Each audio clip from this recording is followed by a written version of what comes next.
Ceux qui ne se sont pas humiliés devant Dieu, en reconnaissant leurs péchés, n'ont pas encore rempli la première condition de la réconciliation.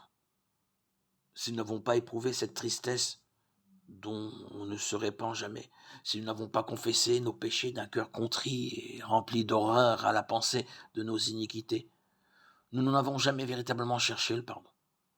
Et si nous ne l'avons jamais fait, nous ne pouvons pas avoir trouvé la paix de Dieu.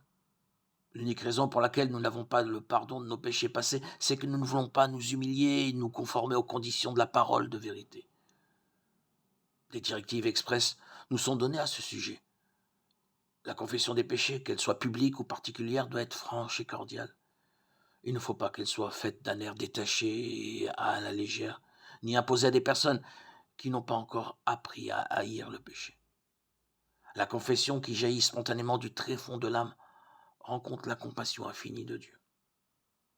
Le psalmiste s'exprime en ces termes. L'Éternel est près de ceux qui ont le cœur brisé, et il sauve ceux qui ont l'esprit dans l'abattement. Psaume 34, 19.